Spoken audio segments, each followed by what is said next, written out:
Line Papin. Bonjour. Bonjour Line. Vous avez 24 ans maintenant, c'est ça? 23. 23. Vous avez publié en avril dernier votre 3e roman, Les os des filles. Je vais raconter très brièvement ce livre. Vous êtes franco-vietnamienne, vous êtes née à Hanoï d'une mère vietnamienne et d'un père français. À l'âge de 10 ans, la famille rentre en France et vous, quelque part, vous êtes arrachée à ce pays où vous êtes née.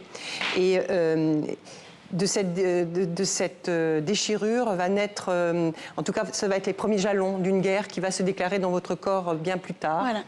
Et puis, ce magnifique livre, c'est l'histoire des générations de femmes de votre famille, de votre grand-mère, de votre mère. Elles ont connu d'autres guerres. Elles ont connu la guerre d'Indochine, elles ont connu la guerre du Vietnam. J'ai lu votre livre, Line Papin, il est absolument bouleversant, absolument magnifique. On sent Hanoï, on renifle Hanoï, on dévore Hanoï, on se promène dans Hanoï, on vous découvre dans ces rues portées par l'amour de votre mère et de votre grand-mère. On a beaucoup défini les mots tout au long de cette émission. Bernard nous redonnera très brièvement sa définition du mot écrire, peut-être. Oh, elle est très brève. C'est une définition qu'utilise Loulipo. Écrire, c'est inscrire 2 lettres et puis rire. Et vous, Line Papin, quelle est votre définition du mot? Moi, j'ai une petite idée du mot écrire. Écrire, pour moi, c'est penser, réfléchir. Et moi, je conduis vraiment ma vie avec les mots, dans le sens où parfois j'écris même avant de... Par exemple, ce livre, Les os des filles, avant de l'écrire, je ne savais pas du tout ce que j'allais ni écrire, ni comprendre, ni découvrir. Et donc pour moi, l'écriture, c'est vraiment un moyen de comprendre le monde, de comprendre mes émotions, de comprendre les événements. Donc pour moi, c'est le prisme premier par lequel je comprends les choses autour de moi.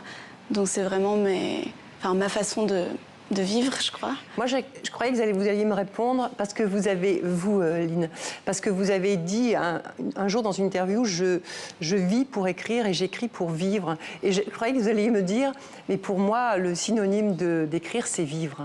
Oui, c'est un peu ce que je vous ai, dit, dans le sens où ce que je vis, je le traduis et je le comprends par l'écriture, et ce que j'écris, inversement, me permet de comprendre les choses autour de moi et de les appréhender.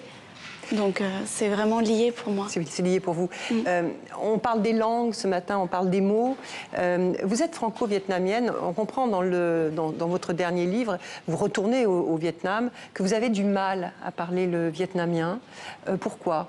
Est-ce que c'est parce que vous avez un peu oublié cette langue ou parce que vous la refusez? Un peu les deux, en fait.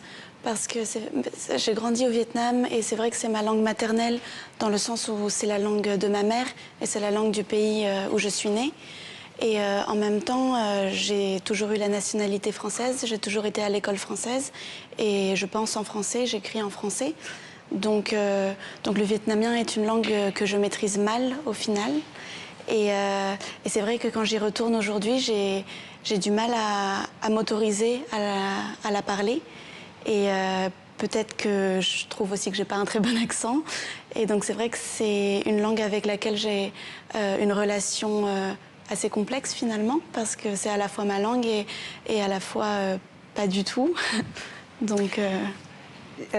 on arrive presque au terme de cette émission. On vous a réservé une petite surprise, une magnifique surprise, je pourrais même dire. La grande Sophie qui est à côté de vous connaît Hanoï. Elle a même un magnifique titre qui s'appelle Hanoï. Elle vous fait ce cadeau. Elle va interpréter pour vous une strophe de cette très belle chanson qu'elle a écrite en 2015, je crois, dans un autre album qui s'appelait Ces histoires. On vous écoute, Sophie. J'ai beaucoup d'affection pour la ville d'Hanoï.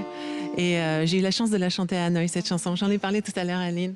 Donc voilà, je vais pouvoir te faire un petit extrait. Dans le rétro, je regarde si je t'aperçois. Hanoï, Hanoï, je me souviens. Ton visage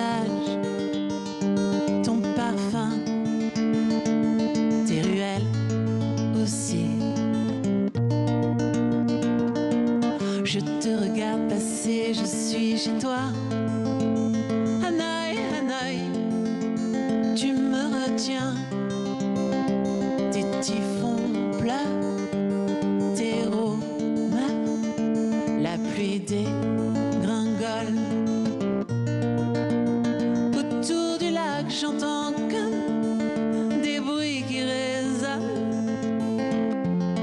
des vagues de motos. Quelle est cette autre personne? Son cœur qui klaxonne sous ton regard accroupi. Autour du lac, il y a comme un monde qui bouillonne. Devant moi, un tableau. Les amoureux se questionnent et ma voix chantonne. Je te reverrai. Hanoï, Hanoï. Voilà. Merci beaucoup, merci.